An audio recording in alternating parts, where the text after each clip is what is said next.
মতো চলে না, নিজের মন গড়া মতো চলে, তারা জাহান্নামে, তারা বেঈমান। আর যারা মুশরিক আল্লাহ তারা অন্য কোথাও সিজদা দেয়, আল্লাহ তারা অন্য কারোর কাছে মস্তক অবনত করে, ওই মানুষগুলা মুশরিক, তারা বেঈমান, তারা মারা যাওয়ার পর আমার আল্লাহ তাআলার নিয়ামত পায় না, বেঈমানের মতো মারা যায়। মায়ের নবী ও দয়ার নবী রাহমাতুল লিল আলামিন নবীজি, আমরা তো জানতে চাই এই ব্যক্তিগুলা কেমনে মারা যায়। আমার নবীজি কান্দে আর ডাকছে, ওই জগতের মানুষ, দুনিয়ার জমিনের মধ্যে বেঈমান বেআমল বান্দার মরার সময় আমার আল্লাহ তাআলা তার সামনে আজরাইল আলাইহিস সালাতু ওয়াস সালাম আগে পাঠায় না। আজরাইল পাঠানোর আগে বেঈমানের সামনে আমার আল্লাহ তাআলা দুইটা ফেরেশতা পাঠায়, আযাবের ফেরেশতা। সেই দুইটা ফেরেশতা চোখগুলা একবার নীল রঙের, আযাবের ফেরেশতা দেখতে বড় ভয়ঙ্কর। ওই দুইটা ফেরেশতা যখন বান্দার সামনে আসে, বান্দা দুইটা ফেরেশতার দেখা বিছানার মধ্যে ভয়ে প্রস্রাব পায়খানা করে দেয়। আইরে আমার বাকুড়িয়া এলাকার পর্দার অন্তরালের মা বোনেরা, আবিরিয়া দরবার শরীফের আশিকিন জাকিরিনরা, তুমি যদি মারা যাওয়ার সময় বিছানায় প্রস্রাব পায়খানা করে দেও, মানুষ মনে করবে হাইরে মনে হয় মরার সময় আযাবের ফেরেশতার মুখটা দেখছে। আইরে মুসলমান ও নবীর উম্মতের দলেরা, আশিকের রাসূল ভাই বাবারা, মারা যাওয়ার সময় যখন ওই দুইটা ফেরেশতার চেহারা দেখা বিছানায় প্রস্রাব পায়খানা করে দিবা, মরার পরে অবস্থাটা বড় ভয়ঙ্কর হয়ে যাবে। এরপরে ওই বান্দা যখন মরার পরে এমন ভয়ঙ্কর অবস্থা নিবে, বান্দার সামনে আজরাইল আইসা হাজির হবে। বান্দার সামনে আজরাইল আইসা, আজরাইল বান্দার রূহ কবজ করার জন্য প্রস্তুতি নিবে। আজরাইল যখন বান্দার সামনে আসবে, বান্দা বলতে থাকবে, আজরাইল আমার রূহ কবজ করবা, এমনে না, আমার একটু সময় দাও, আমি কবরের সামান কোনো কিছু রেডি করি নাই। ওই বান্দা যখন এমন কথা বলবে, বান্দা কথা বলার সময় বান্দার দুই চোয়ালের মাঝখানে জিহ্বাটা কামড় পড়ে যাবে। জিহ্বায় যে কামড় দিয়া মারা যায়, কেন মারা যায় শুনেন।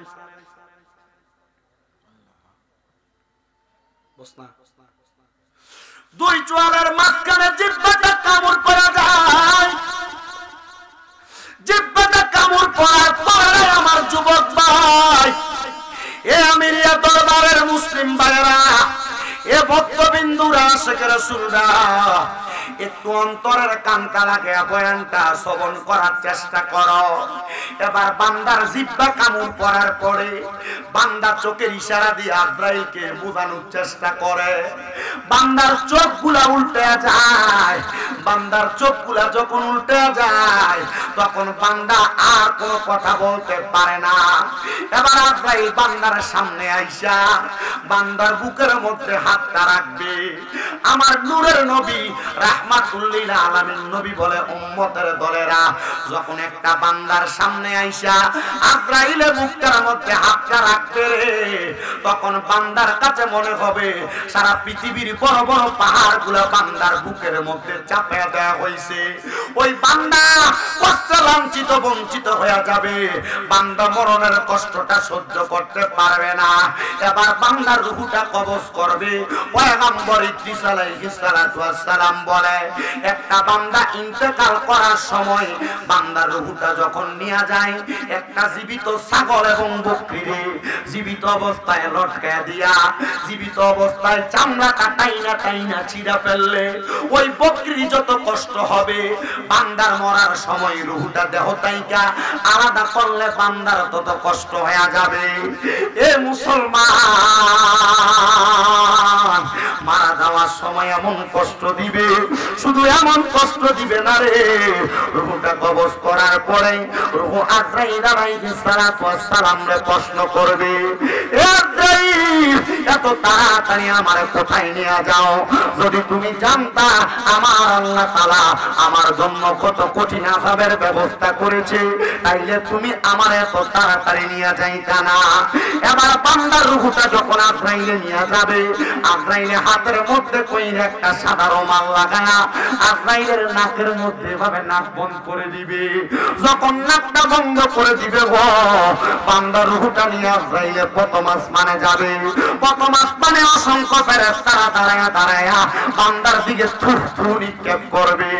আজরাইল বলবে, ফেরেশতার দল, কেন তোমরা থুতু নিক্ষেপ করো? ফেরেশতারা ডাক দিয়া বলবে, আমরা থুতু নিক্ষেপ করবো না কেন? বান্দা দুনিয়াতে হারাম খাইতে খাইতে, সুদের টাকা খাইতে খাইতে, নামাজ ছাড়তে ছাড়তে, বান্দা পরের হক মাইরা খাইতে খাইতে বান্দার রূপ একটা দুর্গন্ধযুক্ত রূপ হয়ে গেছে। এই জন্য আমরা বান্দার দিকে থুতু নিক্ষেপ করি। এবার আপনারা বলেন, এই বাতুরিয়া গ্রাম সহ, এই নবীনগর সহ সোনার বাংলাদেশে সুদখোর আছে না নাই? হারামখোর আছে না নাই? পরের হক মাইরা খানেওয়ালা লোক আছে না নাই? দেখবেন আমাদের সমাজের এই হারামখোর সুদখোরদের ধরে নিয়ে মসজিদের সভাপতি বানায়, এদিকে ধরে নিয়ে মসজিদের সেক্রেটারি বানায়, এগুলারে ধরে নিয়ে এলাকার সর্দার মাতাব্বরির দায়িত্ব দেয়। মনে রাখবারে তিরমিজি শরীফের সুনানের 2211 নম্বর হাদিস, আমার নবী কয়, কিয়ামতের আগে তোমরা তাকে দেখবা নিকৃষ্ট নিকৃষ্ট ব্যক্তির সমাজের নেতৃত্বের কাজে লাগাইব, সমাজের উন্নয়ন বড় বড় দাগের মধ্যে নিয়ে বসাইব।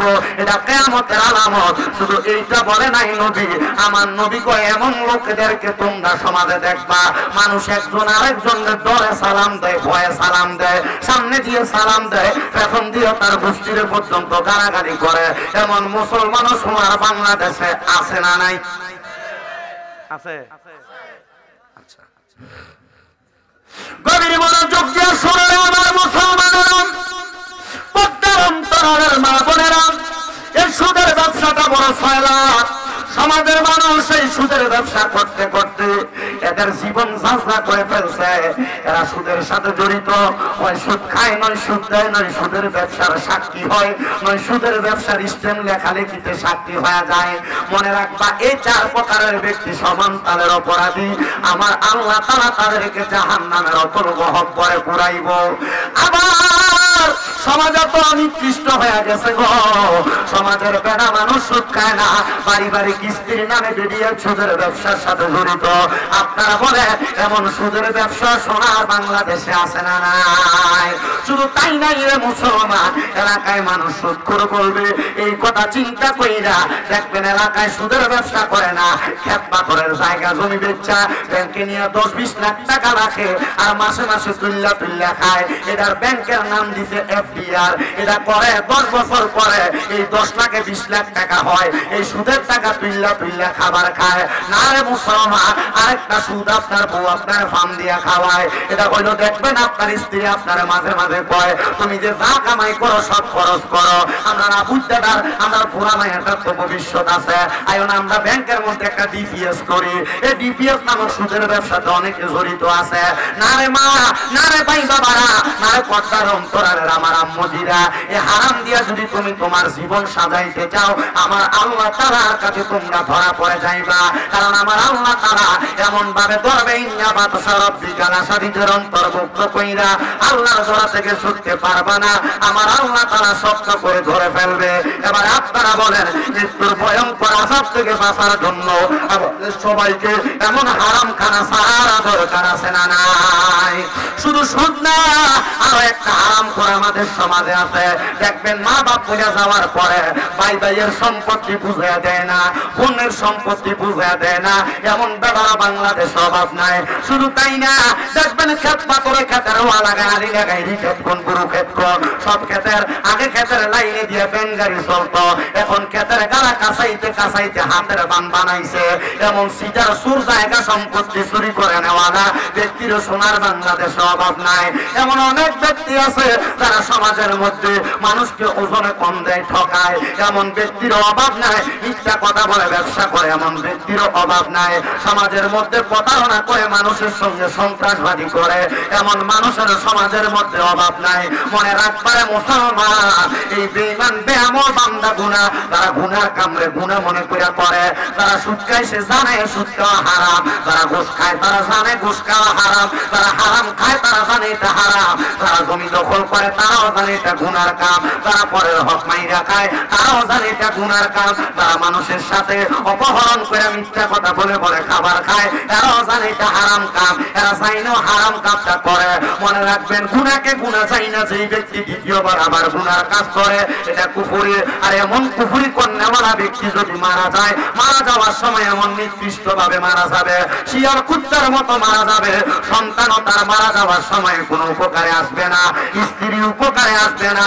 এবার আপনারা বলে এমন হারাম মন্দ কাজগুলা আমরা সবাই পরিত্যাগ করার দরকার আছে না নাই? শুধু তাই নাই রে মুসলমানের দলেরা, মারা যাওয়ার পরে যখন এবার ফেরেশতারা থুতু নিক্ষেপ করবে, আপনার ফেরেশতা বলবে বান্দার রূহের মধ্যে দুর্গন্ধ হয়ে গেছে। আপনি মা বোনেরা যারা পর্দার অন্তরালে শুনতেছেন, পর্দা ভাবে চলবেন, পর পুরুষের সামনে যাবেন, স্বামীর বাধ্য হবে, নামাজ ছেড়ে দিবেন, পর্দা ছেড়ে দিবেন, লজ্জাস্থানের হেফাজত করবেন না। মনে রাখবেন মারা যাওয়ার সময় আপনিও এমন ভাবে মারা যাবেন। এ পর্দার অন্তরালের মা বোনেরা, যুবক ভাইরা, মুরব্বী বাবারা, এমন গুনার কাজটারে আপনারা পরিত্যাগ করেন। এবার যখন বান্দার রূহটা নেওয়ার পরে বান্দাটা দুনিয়ার জমিনের মধ্য থেকে বিদায় হয়ে আসমানের দিকে যাবে, এবার বান্দার কবরের মধ্যে নিবে না, বান্দার রূহটা আসমানের দিকে নিয়ে যাবে। রে বাবা, আমরা সবাই তো জানি বান্দার কবরের মধ্যে তিনটা প্রশ্ন করে, মান রব্বুকা ওয়া মান দীনুকা ওয়া মান নাবিয়ুকা ওয়া মান হাদার রাজুল। কিন্তু না না না, যারা কুফরি করে, যারা বেঈমান, যারা মুশরিক, এদের কবরে কোনো প্রশ্ন নাই, ডাইরেক্ট সিধা শুরু। এদের কবরের মধ্যে আযাব আর আযাব থাকবে। নবী গো কেন আযাব আর আযাব থাকবে? বলে কবরের মধ্যে যাওয়ার পর বান্দা যখন কবরের মধ্যে যাবে, ওই বান্দাটা কবরের মধ্যে যাওয়ার সাথে সাথে বান্দার আযাব শুরু হয়ে যাবে। নবী গো এই কুফরি করনেওয়ালা, হারাম খাবার খানেওয়ালা এমন ব্যক্তিদের কবরে কেমনে আযাব শুরু হবে আপনি বলেন না? নবী আমার বলে এক নাম্বার আযাব যখন শুরু হবে, বান্দার জাহান্নামের আগুনে সর্বনিম্ন 3000 বছর আগুনের মধ্যে পুরাইব। এই মুসলমানেরা 3000 বছর আগুনে পুরাইব। আপনি মনে করছেন দুনিয়ার একদিন আর জাহান্নামের একদিন একরকম? না না না, জাহান্নামের আগুনের মধ্যে 3000 বছর যখন আপনারা জ্বালাইব, 1000 বছর আপনারা জাহান্নামের আগুনের রং রাখবো তিনটা। লাল রঙের আগুনের মধ্যে আপনারা 1000 বছর জ্বালায়া এবার আগুনের রংটারে সাদা বানাইব। সাদা রঙের আগুনের মধ্যে 1000 বছর জ্বালায়া আপনার আগুনের রংটারে কালা বানাইব। আর 1000 বছর জাহান্নামের আগুনে জ্বালাইব। জ্বালানোর পরে আপনার তাকাসুর নামক একটা জায়গাতে দাঁড় করানো হবে। বলবে বান্দা কি বলবা বলো, আপনারা যদি কোনো অন্যায়ের কারণে 1 ঘন্টা টানা মাইর দেওয়া হয়, আপনি মাইর খাওয়ার পরে বলবেন হ্যাঁ আমি অন্যায় করেছি। কিন্তু বান্দারে 3000 বছর জ্বালানোর পরে বান্দারে যখন বলবে কি বলবা বলো, বান্দা তখন 3 বার তার জবান দ্বারা বলবে মোয় মোয় মোয়। বান্দা বলবে পানি পানি পানি, বান্দারে পানি দেওয়া হবে। সাহাবায়ে কেরাম বলে নবী গো, ও মায়ের নবী আপনার কাছে জানতে চাই বান্দারে কি তখন পানি দেওয়া হবে? আমার নবী বলেন নাম, হ্যাঁ পানি দেওয়া হবে। নবী গো কেমন পানি? এটা দুনিয়ার কোনো পানির মতো পানি না। এ বাবা, দুনিয়ার জমিনের মধ্যে আপনি পানি খান একটা পাত্র, কাঁচের হয়, স্টিলের হয়, প্লাস্টিকের হয়, মেলামাইনের হয়। কিন্তু জাহান্নামীদেরকে যখন পানি দেওয়া হবে, গরম লোহা উত্তপ্ত একটা মুখের মধ্যে করে দেওয়া হবে। আগুনের কয়লা যেমন, জাহান্নামীর পানির পাত্রটা ঠিক তেমন হবে। এই জাহান্নামীদেরকে যখন পানি দেওয়া হবে, রক্ত এবং পুষ জাহান্নামীদেরকে দেওয়া হবে। নবীর হাদিস বলে এই রক্ত পুষকে হাদিস শরীফের ভাষায় বলে তিনাতুল খাবার। এই তিনাতুল খাবার যখন দিবে, সাহাবায়ে কেরাম আমার নবীর সামনে বসা 70 জন আমার নবীরে বলে নবী গো তারা কি সেই পানি পান করবে? নবী কয় হ্যাঁ পান করবে। তারা পিপাসার্থ হইয়া অন্যান্য জাহান্নামীদের রক্ত এবং পুষ পান করবে। রক্ত পুষগুলা যখন তারা পান করবে, তাদের জিহ্বাটা, তাদের পেটের নাড়ি পুরিগুলা পয়চা পয়চা কইলা কইলা তাদের পায়খানার রাস্তা দিয়ে নিচের দিকে পড়তে থাকবে। 40 জন সাহাবায়ে কেরাম বেহুশ হয়ে গেছেন। 30 জন সাহাবায়ে কেরাম গড়াগড়ি করে কাঁদতেছেন। মায়ার নবীর অন্যান্য সাহাবায়ে কেরাম ডাক দিয়া ইয়া রাসূলুল্লাহ, ও মায়ার নবী গো আপনার কাছে জানতে চাই, আপনি বলেন না বান্দার এমন শাস্তি দেওয়া হবে কিন্তু যারা মুমিন, যারা মুসলমান, তাদের অবস্থা কেমন হবে? যারা হারাম খায় নাই, আমার নবী কয় তাদের জন্য সুখবর, ইন্নাল্লাযীনা আমানু ওয়া আমিলুস সলিহাতি উলাইকা হুম খায়রুল বারিয়া। নিশ্চয়ই যারা ঈমানদার, নিশ্চয়ই যারা আমলওয়ালা, এদেরকে আমার আল্লাহ তাআলা দুনিয়ার সবচাইতে ভালো মানুষ, উত্তম মানুষ বলেছে। নবী গো তারা কেমনে মরবে? আমার নবী কয় তারা মারা যাওয়ার সময় কষ্ট পাবে না। তাদের সামনে আজরাইল 4 বার আসবে, কিন্তু আজরাইল তাদের রূহ কবজ করতে পারবে না।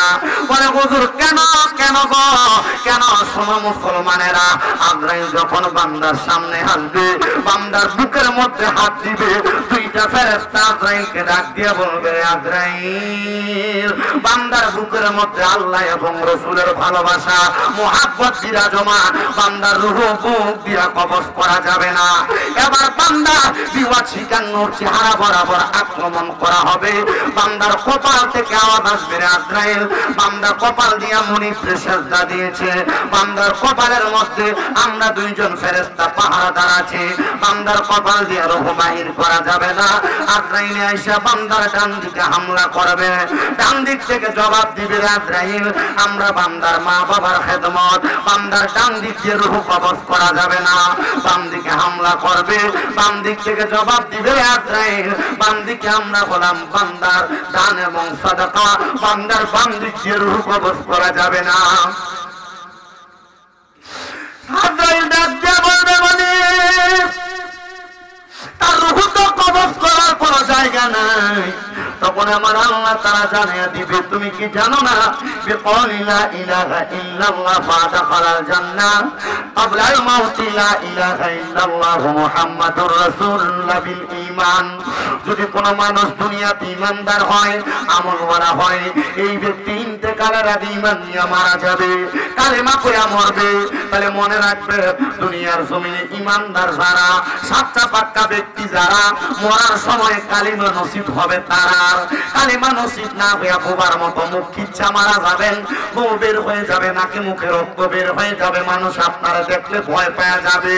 আর যদি মুমিন হন, মারা যাওয়ার আগে আপনার রূহ যখন কবজ করা হবে, রূহটা নেওয়ার সময় আজরাইল দাঁড়ায় থাকবে, বান্দা জবান দিয়ে কালেমা পড়বে, বান্দার জবান দিয়ে রূহ বের হবে, বান্দা টের পাবে না। নবী কেন বলে, একটা ছোট্ট মাসুম বাচ্চা দুধ খাওয়ার জন্য কান্না করলে তার মা তার মাথার মধ্যে হাত বুলিয়ে দিলে বাচ্চা যেমন ভাবে ঘুমিয়ে যায়, আইরে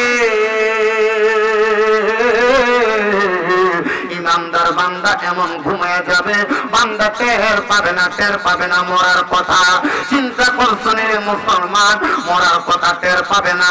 এবার রূহ কবজ করার পরে বেঈমানের রূহ যখন আজরাইলের নাকের মধ্যে কাপড় লাগায়, কিন্তু ইমানদারের রূহ নেওয়ার সময় আজরাইলে কাপড় লাগাবে না, রূহটা এমনি উপরের দিকে নিয়ে যাবে। প্রথম আসমানের ফেরেশতারা আহলান ওয়া সাহলান মারহাবান মারহাবান বলে স্বাগতম জানাবে। এর ফেরেশতারা বান্দারে স্বাগতম জানাও, বান্দা ইমানদারের জন্য বলে হ্যাঁ, আইরে তুমি যদি ইমানদার হয় স্বাগতম জানিয়ে কবরের মধ্যে প্রথম আসমানে নিয়ে যাওয়া হবে। তোমার রূহ যখন নিয়ে যাওয়া হবে, তোমার রূহকে স্বর্ণ এবং রূপার পেয়ালাতে রাখার চেষ্টা করা হবে। স্বর্ণ রূপার পেয়ালাতে তোমার রূহ থাকবে না, কারণ কি জানো? কারণ তোমার রূহটা ঈমানি রূহ। আল্লাহর কাছে ফেরেশতা আজরাইল বলবে, ও মনিব গো, বান্দার রূহ তো কোনো জায়গায় থাকে না।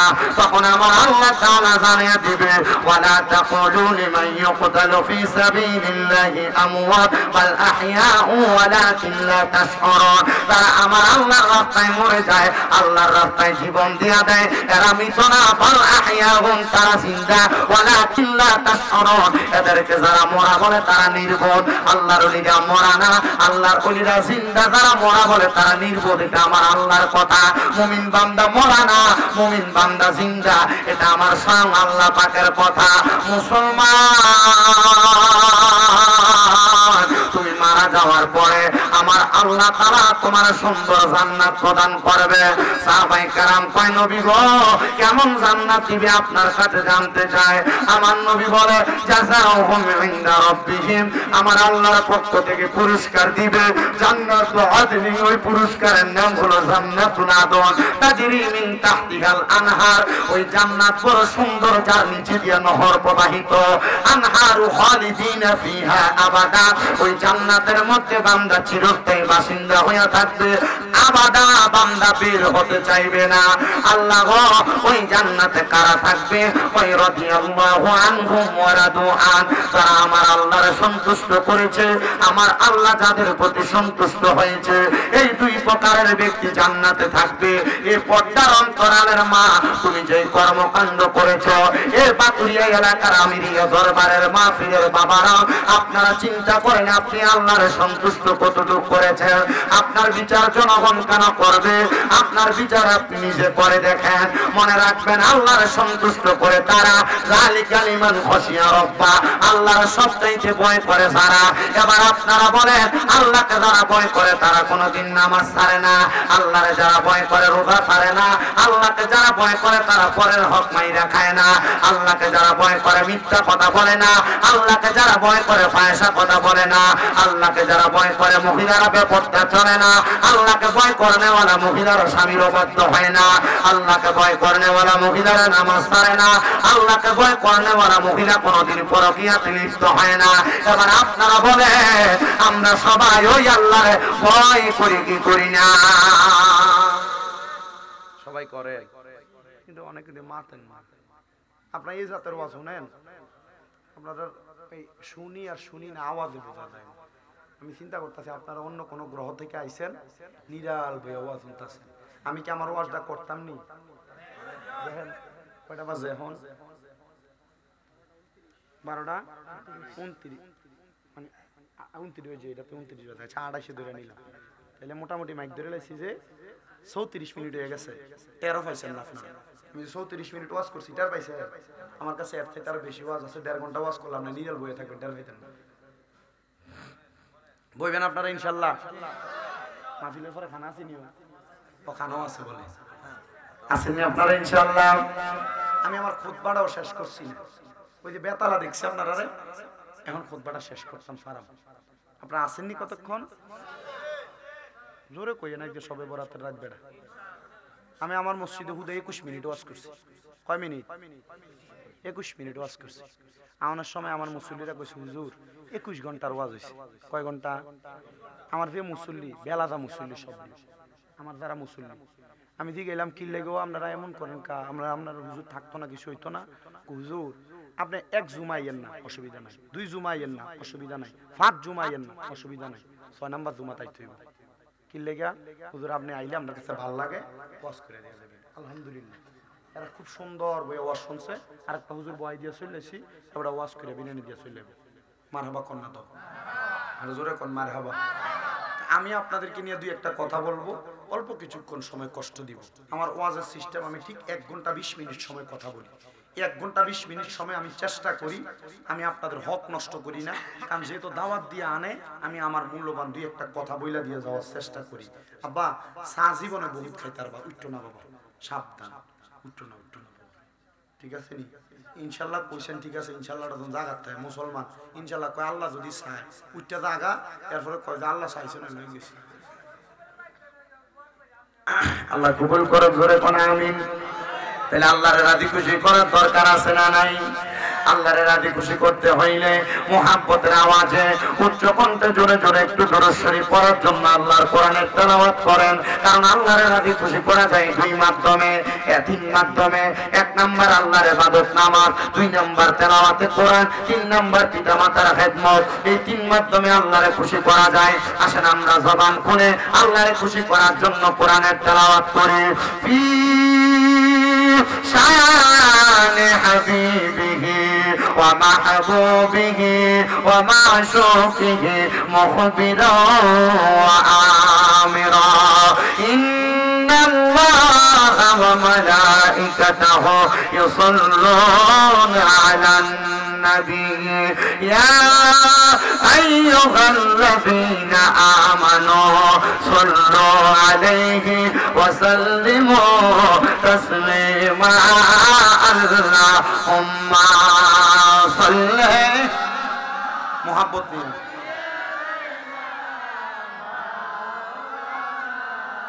মুহাম্মাদ ওয়া আলা আলি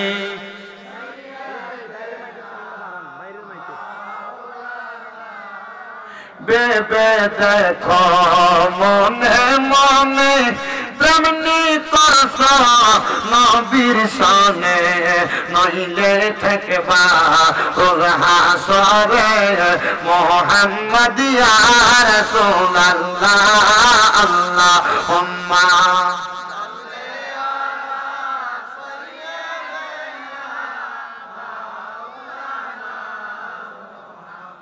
وعلى آله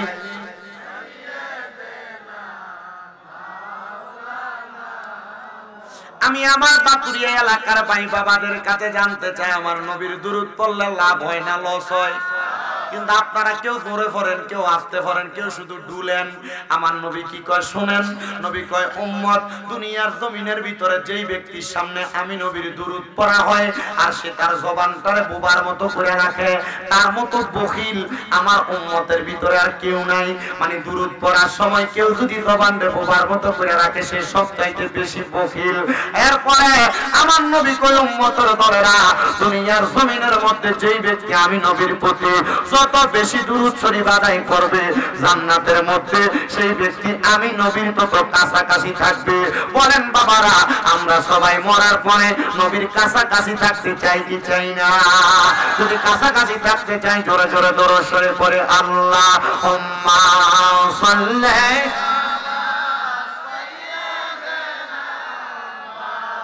কোরআনের কাম শেষ না রে।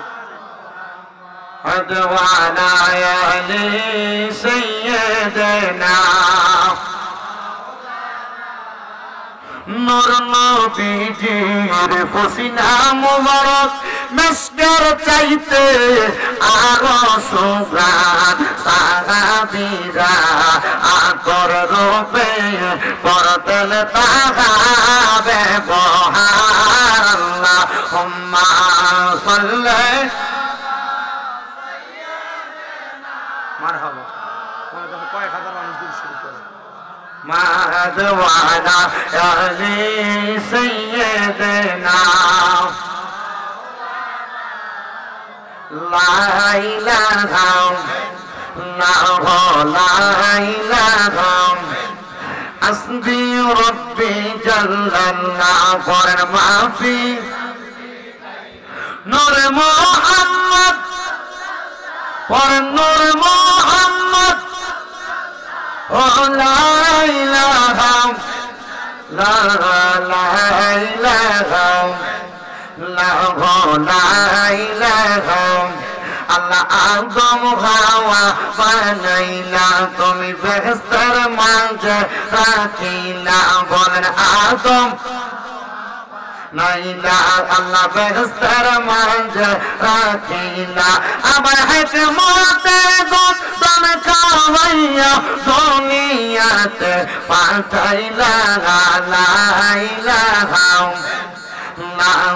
লা ইলাহা আরে অনেক দূরে মদিনা আমরা কেমনে যাব জানি না। বাতুরিয়ার মানুষ মদিনা যাইতে চাই কি চাই না? এ বাবা কারা কারা যাইতে চায় ডান হাতটা তুলে আমার আল্লাহরে দেখায় আর জবানটা তুলে করে একটা তাকবীর নারায়ে তাকবীর নারায়ে রিসালাত। এটা যদি আপনারা রাধিকা বাজারটাও বার হইতে পারতেন কথা। মদিনা যদি যাইতে চাও জবান খুলে 10 বারো আওয়াজ দেওয়া লাগবে। আমার মাথাটার দিকে তাকান, মাত্র 3 মাস হয় আমি মদিনা জিয়ারত করে বাংলাদেশে আসছি। আমি নবীর রওজার সামনে যাইয়া আমি আমার নবীজিরে কইছি, ইয়া রাসূলুল্লাহ আমার মনে বড় শখ ছিল আপনার রওজা জিয়ারত করব, কিন্তু এত তাড়াতাড়ি যে আল্লাহ কবুল করবে আমি বুঝছি না গো নবী। মায়ার নবী গো, আপনার রওজা মুবারক দেখা আমার মনে একটা শান্তি লাগছে গো নবী। এখন আমার মনে একটা আশা জাগছে, আপনি নবী রওজা এত সুন্দর, না জানি আপনি নবী দেখতে কত সুন্দর। নবী গো, আপনি নবীজির একবার চেহারা মুবারক আমি আশিককে দেখাইবেন। আরেকটা কথা বলছি ইয়া রাসূলুল্লাহ, আমার মরণের আগে যেহেতু আপনার রওজা মুবারক দেখছি, আপনার চেহারা মুবারক দেখতে চাইছি। ও মায়ের নবী, বাংলাদেশে কত আপনারা আশিকরা কান্দে, এরা মক্কা মদিনা আসতে চায়, এদেরকে মক্কা মদিনা আইনেন। আমি সিন্ধুয়াটা আল্লাহর কাবা ঘরের চাদরটার মধ্যে গিলাফটার মধ্যে ধরে দোয়া করছি, আল্লাহ বাংলাদেশের মসজিদের ভিতরে এক ওয়াক্ত নামাজ পড়লে এক ওয়াক্তের সওয়াব পাওয়া যায়। জানানির বাতুরিয়া মুরিয়া দরবারের মুসলমানেরা আমার নবীর রওজা মুবারকের সামনে মসজিদে নববীতে এক ওয়াক্ত নামাজ পড়লে 50,000 ওয়াক্তের সওয়াব পাওয়া যায়। আইরে বাতুরিয়ার মসজিদের ভিতরে এক ওয়াক্ত নামাজ পড়লে এক ওয়াক্তের সওয়াব পাওয়া যায়। আল্লাহর কাবা ঘরের সামনে যাইয়া এক ওয়াক্ত নামাজ পড়লে 1 লক্ষ ওয়াক্তের সওয়াব পাওয়া যায়। আইরে মুসলমান, তোমার হায়াতের জীবনে কোন দিন তুমি 1 লক্ষ ওয়াক্ত নামাজ পড়বা আমি জানি না। যদি নামাজটা পড়তে না পারো তাইলে মরার পরে জীবনে শান্তি পাইতা না। এই জন্য আমার আল্লাহর কাছে নিয়ত করো, আল্লাহ একবার মক্কা মদিনা যাইতাম। আমি যেই দিন হাদিস পড়ছি, মান যারা পাদরি ওয়াজাবাত লাহু শাফাআতি ইয়াউমাল কিয়ামা, আল্লাহর নবীর রওজা জিয়ারত করলো তার জন্য আমার নবীর সুপারিশ ওয়াজিব হয়ে যায়। ওই দিনই নিয়ত করছি নবীর রওজা জিয়ারত করব। তোমার কাছে যদি 2-3 লাখ টাকা হইলে তুমি ক্ষেত পাথরে জায়গা কিনো, বাড়ির জায়গা কিনো। তোমার কাছে 1 লাখ টাকা হইলে ব্যাংকে নিয়ে রাখো। সন্তান আত্মীয় স্বজনদের তুমি টাকা দিয়ে যাইবা, তারা গান বাজনা করবো, তাদের মতো ব্যবহার করব। মরার পরে কবরে তুমি আযাব সহ্য করবা না রে না। সন্তানের জন্য ভবিষ্যতের চিন্তা করে টাকা না জমাইয়া এই টাকা দিয়ে মক্কা মদিনা যাও। মক্কা মদিনা যাইয়া মক্কার ঘরটা দূরে দূরে দোয়া করে আইবা, দেখবা তুমি দিয়া দেওয়া লাগতো না, আল্লাহ তাআলা তোমার সন্তানদের অপুরন্ত বরকত দান করব। এত শান্তি লাগে মক্কা মদিনা গেলে, আব্বারে বুঝতে পারবা কত শান্তি লাগে। মক্কার ঘরটা যখন তাওয়াফ করে, হাজরে আসওয়াদ পাথরটার ভিতরে যখন সুমা দেয়, কাবার গিলাফটার ভিতরে যখন আশিকরা ধরে, এদের কলিজাটা ঠান্ডা হয়ে যায়। আইরে মক্কা তাওয়াফ কইরা যখন মক্কা শরীফের একবারে মাকাম ইব্রাহিম বরাবর একটা রাস্তা দিয়ে সামনে দিয়ে হাইটা সাফা গেট দিয়ে ঢুকে, সাফা মারওয়ায় দৌড়াদৌড়ি করলে বড় শান্তি পাওয়া যায়, বড় আরাম পাওয়া যায়। এই সাফা মারওয়া পাহাড় দিয়া বের হইয়া সামনে বাইর হইলা আবু জাহেলের বাড়িটার পেছন দিয়া নবীজির ঘর মোবারক, যেই ঘরে আমার নবীর মিলাদ হইছে, জন্ম হইছে, ওই ঘরের সামনে গেলে বড় শান্তি পাওয়া যায়। মদিনা শরীফের একবারে বাবে ইসরাইলের দরজার পাশে দিয়া একটা দরজা আছে, যেই দরজা দিয়ে জান্নাতুল বাকিতে ঢুকে ফজরের পরে আসরের পরে সেখানে ঢুকলে যে একটা ঠান্ডা বাতাস গায়ে লাগে, অন্তরে বড় শান্তি পাওয়া যায়। ওই মদিনা শরীফের ডান বরাবর 310 নাম্বার গেট দিয়া বের হইলে 10 মিনিট হাঁটলে মসজিদে কুবা, যেই মসজিদে 2 রাকাত নামাজ পড়লে একটা উমরা হজের সওয়াব পাওয়া যায়। কুবা মসজিদ আর মসজিদে নববী মদিনা শরীফের মাঝ বরাবর আমার নবীর কলিজার টুকরা হালে বায়াতের সদস্য মা ফাতেমার বাড়িটা, এটার পাশে আমার নবী ইন্তেকাল করার পরে যে পানি দিয়ে গোসল দিতে পীরে গারস ওই জায়গায়, আইরে তোমার কি মনটা চায় না সেখানে যাইতে? এটার পাশেই খন্দকের যুদ্ধের ময়দান, এটার পাশেই মসজিদে কিবলাতাইন, 2 কিবলার মসজিদ, এটার পাশে সাবা মসজিদ, এটার পাশে অনেক আল্লাহ তাআলার রহমত বরকত ঘটিত। এবার আপনারা বলেন, যেই মদিনাতে এত রহমত, যেই মদিনাতে এত বরকত, মদিনার মানুষ পানি পাইছে না, আমার নবী একটা মসজিদের ভিতরে যে 2 রাকাত নামাজ পড়ছে, সালাতুল ইস্তিসকার নামাজ, ওই নামাজ পড়ার পরে নবী দোয়া করছে, আল্লাহ তাআলা বৃষ্টি দান করছে। ওই মসজিদের নাম দিছে মসজিদে গামামা। এই জায়গার ভিতরে গেলে বড় শান্তি পাওয়া যায়, বড় আরাম পাওয়া যায়। আপনারা বলেন, ওই মক্কা মদিনা যে জায়গায় এত শান্তি এবং মজা, আমরা সবাই ওই মক্কা মদিনা যাইতে চাই কি চাই না? যারা যারা যাইতে চাই জবান খুলে একটা তাকবীর হবে, নারায়ে তাকবীর, নারায়ে রিসালাত, নারায়ে গাউসিয়া, আহলে সুন্নাত ওয়াল জামাত, আমিরিয়া দরবার শরীফ। বলেন মদিনা যাইতে চাই কি চাই না? যদি যাইতে চাই জবান খুলে জোরে সোরে সবাই পড়ে ওরে দয়াল আল্লাহ দয়া করেন তো রানে নসিব করেন মদিনা লা ইলাহা ইল্লাল্লাহ ফকির কই ইল্লাল্লাহ লা ইলাহা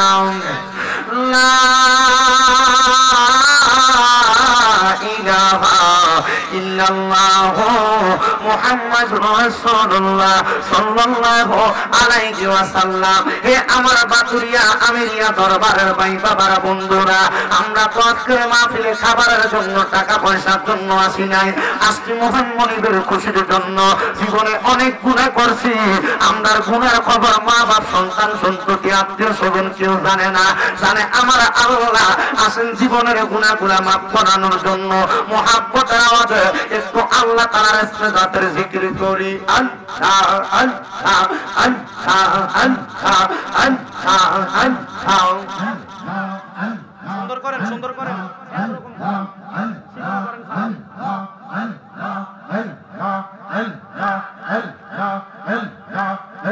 আমার দয়াল নবী আপনি গুণমণি, মায়া নবী আপনি গুণমণি, পাপী উম্মত উদ্ধারিতে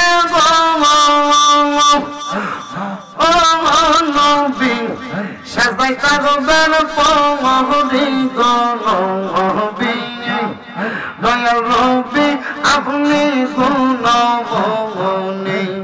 মারহাবা রহমতের বান্দার নবী, রহমত পিলাই বাগান, রহমতের বান্দার নবী, রহমত পিলাই বাগান, উম্মতের উদ্ধারিতা ও নবী সাজদাতে পড়িবা গো নবী, দয়াল নবী তুমি গুণমণি। মারহাবা জবানটা খুলা আল্লাহটাকে স্মরণ নাই। আল্লাহ আল্লাহ আল্লাহ কাউসারের মালিক নবী, কাউসার রবি নাই বাগান, পাপী উম্মত উদ্ধারিতে ও নবী সাজদাতে পড়িবা গো নবী, দয়াল নবী তুমি গুণমণি।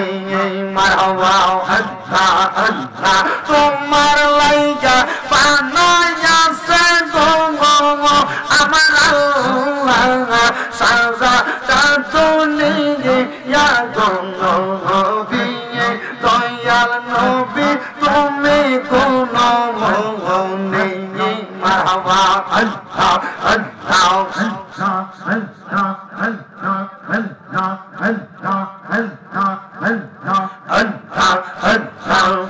আমার নবীর প্রেম নাই, পাগল হইলে নবীর প্রেম নাই, পাগল হইলে আল্লাহ তাআলা খুশি, নবীর দরদ পড়ব দিবানিশি।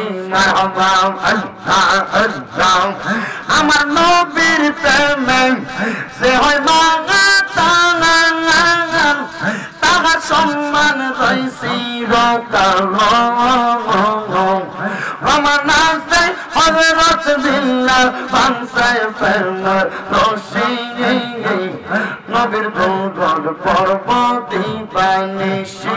মারহাবা আল্লাহ আল্লাহ নবীর প্রেমে পাগল হইলে নবীর প্রেমে পাগল হইলে আল্লাহ তাআলা খুশি, নবীর দরদ পড়ব দিবানিশি। মারহাবা আল্লাহ আল্লাহ আঙ্গাম পাতায় সাঙ্গাম পাতায় কত পানি ঝরে শেষ বিদায় গোসল দিব বড়ই পাতার জলে মারহাবা আতর গোলাপ সুরমা চন্দন সিটাই দিব রে আরে ও প্রাণের মুর্শিদ রে ধীরে ধীরে ধীরে ধীরে চল আইয়ো রে মারহাবা আল্লাহ আমার বিয়ার সাথী আমি চারজন দেখি আন্দার ঘরে নামাই দিয়া দিব জামাই ফাঁকি মারহাবা আমার বিয়ার সাথী আমি চারজন দেখি আন্দার ঘরে নামাই দিয়া দিব জামাই ফাঁকি মারহাবা ওই কবরে নূরের নবী আগাইব রে ও প্রাণের মুর্শিদ রে তুমি ধীরে ধীরে ফিরে ফিরে চল আইয়ো রে মারহাবা আল্লাহ আল্লাহ আল্লাহ আল্লাহ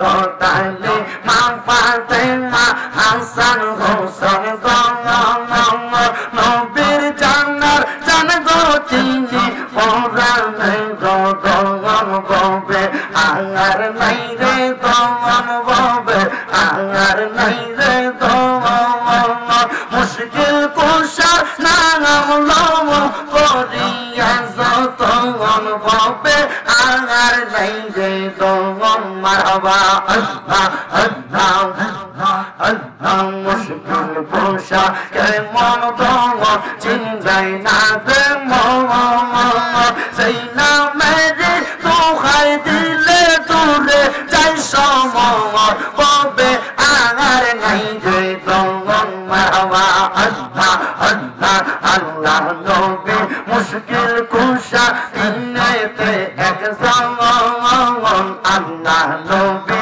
মুশকিল কুশা দিনেতে এক জমন হযরত ইমাম হাসান হোসেন দুই ভাই নবীজির রতন ববে আনার নাই রে দমন মারহাবা আল্লাহ আল্লাহ কলব জিন্দা করতে চাইলে কলব জিন্দা করতে চাইলে চলো মুর্শিদের দরবার এক নজরে করবে তোমার মানবে মনের ভাঙা এক নজরে করবে জিন্দা মানবে মনের ভাঙা মারহাবা আমার গাউসুল আজম নামটি জানা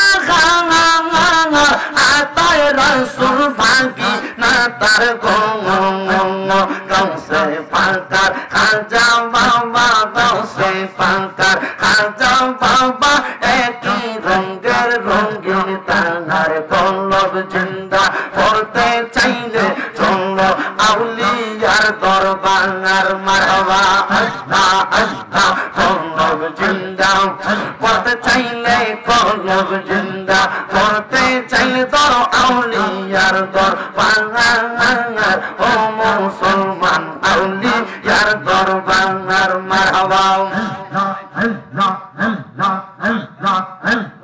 লা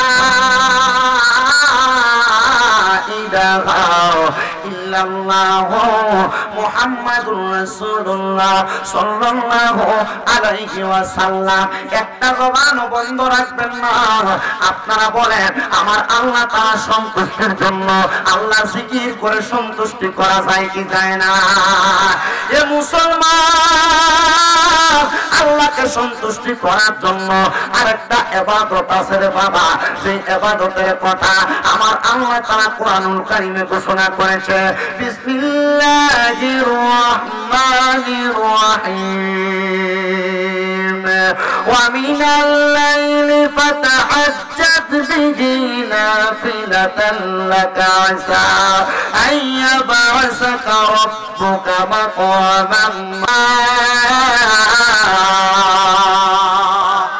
জবান তুলে ধরে কন্যা আল্লাহু আকবার। আমার আল্লাহ তাআলা আমার নবীর মাধ্যমে জানায়া দেয়, আমার আল্লাহ তাআলা জানায়া দেয়, নবী আপনি রাতের কিছু অংশে তাহাজ্জুদের নামাজ আদায় করেন। যদি আপনি তাহাজ্জুদের নামাজ আদায় করেন, অতি সত্বর আপনাকে মাকামে মাহমুদ প্রশংসার জায়গা দান করা হবে। এ মুসলমানেরা, এ আয়াত যখন আমার নবীর উপরে নাযিল হয়, আমার নবী ছিলেন আম্মা জান আয়েশা সিদ্দিকার হুজরা মুবারকে। ঘর মুবারকের মধ্যে আম্মা জান আয়েশা সিদ্দিকা বলে, জগতের মানুষ আমার নবীরে এত লম্বা রুকু, এত লম্বা সেজদা আর কোনদিন দিতে দেখি নাই। ইয়া রাসূলুল্লাহ, আপনি কেন এত লম্বা রুকু সেজদা দিলেন? সেই রুকু সেজদার মাধ্যমে আপনি একবারে রাত্রির প্রথম ভাগ থেকে শেষ ভাগ পর্যন্ত 2 রাকাত নামাজ দিয়া কাটায়া ফালাইছেন। আমার দয়াল নবীজি চোখ মুবারক গুলো একবার লাল লাল দেখা যায়। আম্মা জান আয়েশা কই, ইয়া রাসূলুল্লাহ, নবী গো, আপনি নবীরে কোনদিন এভাবে কান্নাও করতে দেখি নাই। আমার নবী ডাক দিয়া কই, আয়েশা, আমার আল্লাহ তাআলা বলছে আমি নবী যদি তাহাজ্জুদের নামাজ আদায় করি, আমার আল্লাহ তাআলা আমি নবীরে মাকামে মাহমুদ প্রদান করবে। আয়েশা রে, আমি দয়াল নবীজি আমার উম্মতের দিওয়ানা, আমি আমার আল্লাহর কাছে কান্দি। আমি নবীরে তো মাকামে মাহমুদ দিলে আমি নবী প্রশংসার জায়গা পাবো। আমি আমার আল্লাহর কাছে বললাম, আল্লাহ আমার উম্মত যদি তাহাজ্জুদের নামাজ পড়ে, কারণ আমি নবী উম্মতের পাগল, উম্মত হবে আমি নবীর পাগল। আমি নবী যেইটা করব আমার উম্মত সেইটা করবে। ও আল্লাহ, আমি যদি তাহাজ্জুদের নামাজ পড়ি আমারে আপনি কি দিবেন এটা তো জানলাম। আমার উম্মত যদি তাহাজ্জুদের নামাজ পড়ে আমার উম্মতের কি দিবেন? আম্মা জান আয়েশা মুস্কি মুস্কি হাসে আর ডাক দিয়ে কই, ইয়া রাসূলুল্লাহ, আমার আল্লাহ তাআলা আপনার দোয়া কবুল করেছে, কারণ আমি জানি আপনি নবীর একটা উপাধি হলো মুস্তাজাবাতুদ দাওয়াত। আপনি নবী কোন দোয়া করলে আমার আল্লাহ দোয়া ফিরায় না। আপনি নবী দোয়া করছেন, আল্লাহ তাআলা কি ফয়সালা দিয়েছেন? আমার নবী ডাক দিয়া কয়, আয়েশা, আমার আল্লাহ বলেছেন দুনিয়ার জমিনের ভিতরে আমার উম্মতেরা যদি তাহাজ্জুদের নামাজ পড়া আমার আল্লাহ তাআলার কাছে কান্দে রে আয়েশা, আমার আল্লাহ তাআলা ওই বান্দাদেরকে তাহাজ্জুদের নামাজের বরকতে যা চাইবে তা দান করে দিবে। জোরে জোরে বলি সুবহানাল্লাহ। এ মুসলমান, এ নবীর উম্মতের দল কেমন উপহার আমার আল্লাহ তাআলা প্রদান করে তাহাজ্জুদ নামাজের কারণে। বাদশাহী চাইলে বাদশাহী পাইবা, বাড়ি চাইলে বাড়ি পাইবা, সম্পদ চাইলে সম্পদ পাইবা, প্রবাস যাইতে চাইলে যাইতে পারবা, সন্তান নাই গর্ভে সন্তান পাইবা। বলে হুজুর কেমনে? আমাদের তো জানতে বড় ইচ্ছা হয়। মাদ্রাসায় ক্লাস 9-10 ইতিহাসের বইয়ের মধ্যে হযরতে সুলতান মাহমুদ গজনবী একজন মুসলিম বাদশার কথা আপনারা হয়তো অনেকেই শুনেছেন। ওই সুলতান মাহমুদ গজনবী বলে, জগতের মানুষ, আমি যখন দুনিয়ার জমিনের ভিতরে আমি চলাফেরা করি, আমার বাদশাহী নাই, আমার কোনো মুলুক নাই, আমি সুলতান মাহমুদ একা। আমি আল্লাহ তাআলার কোরআন যাচাই বাছাই কইরা তাহাজ্জুদ নামাজের সন্ধান পাই না। ব্যবসা করেন বরকত হয় না, কামাই রুজি করেন শান্তি পান না, ঘর থেকে রোগ বালা মুসিবত ছাড়ে না, আপনার সন্তান হয় না, আপনি কাজকর্ম করেন কোনো শান্তি পান না। আমি বলবো তাহাজ্জুদের নামাজ পড়বেন, শান্তি পাবেন।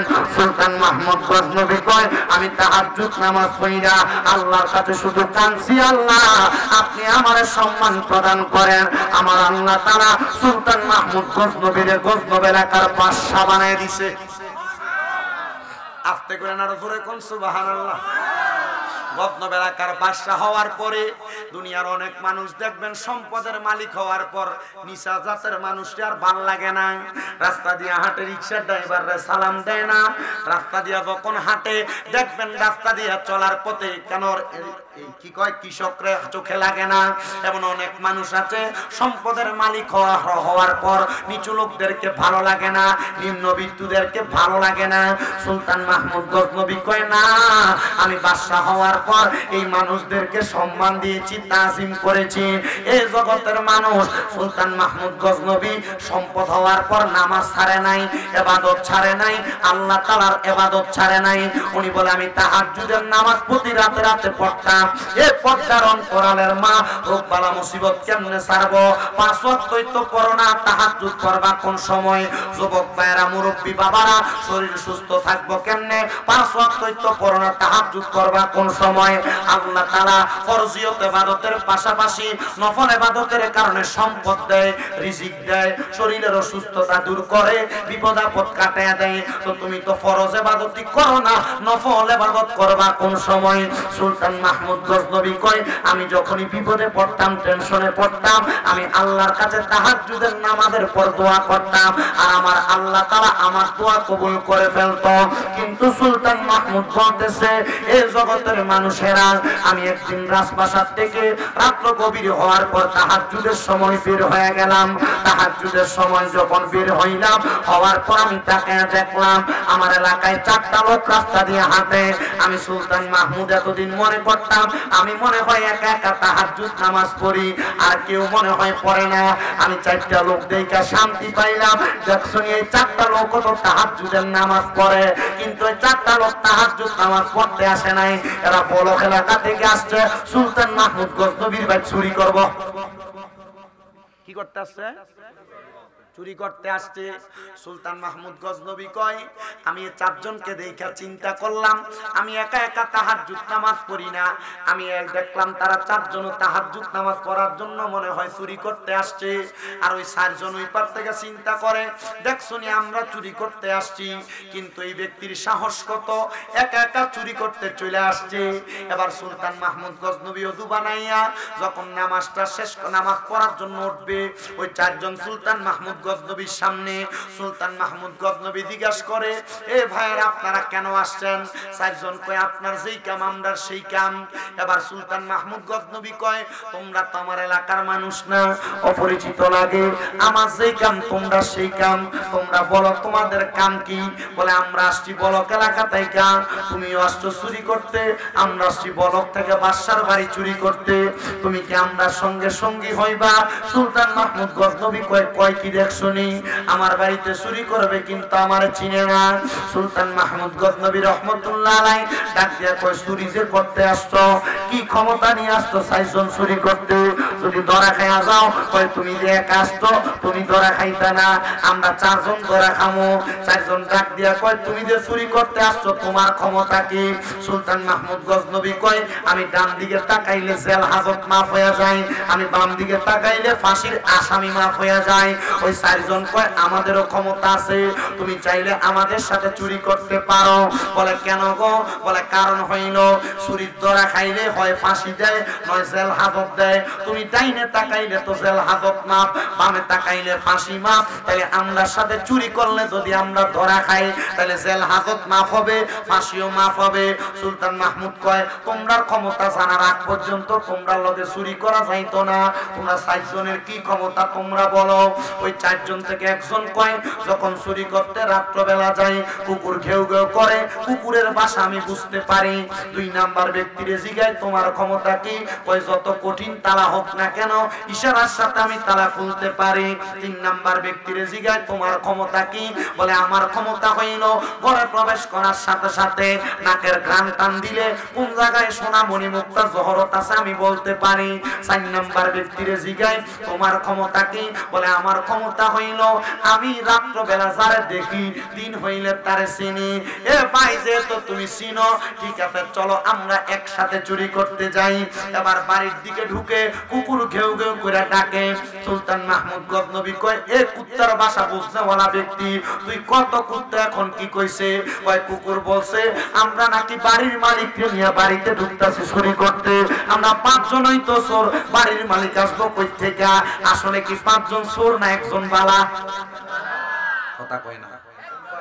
একজন ভালা এবার ভিতরে প্রবেশ করে কুকুরের কথা শুনে নাই সামনে যা তালা খুইলা পুরা ঘরের গ্রাম নিয়া যত সম্পদ আছে একসাথে গাঁটটি বাইন্দা একটা ঘরে প্রবেশ করছে এই ঘরটা সুলতান মাহমুদ গজনবীর নামাজের ঘর ঘরে প্রবেশ কইরা সুলতান মাহমুদ গজনবী কয় এমন টাইমে আযান হয়ে গেছে আযান হওয়ার সাথে সাথে চিন্তা করলাম তাহাজ্জুদের নামাজ সাইরা দিলাম আমি 5 ওয়াক্তের এক ওয়াক্ত ছাড়তে পারবো না সাইসুরে এক ঘরে ঢুকানো অবস্থায় দরজাটা বন্ধ কইরা সুলতান মাহমুদ গজনবী আল্লাহ তাআলার ইবাদতে ফজরের নামাজ পড়তে দাঁড়ায় গেছে সকালবেলা ভোর পিটায়া পুরা গজনব এলাকাতে এলান করে দিছে খবর পাইছনি বাদশার বাড়িতে চুরি করতে 4 চোর ধরা খাইছে আসো সবাই তোমাদের সামনে বিচার করা হবে সুলতান মাহমুদ গজনবী চেয়ারের মধ্যে বৈশা বিচার কার্য করবে 4 চোরের আইনা কাট করায় দাঁড় করাইছে কিন্তু 4 চোরের ভিতরে 3 চোর চোখের পানি ফালায়া ফালায়া কান্দে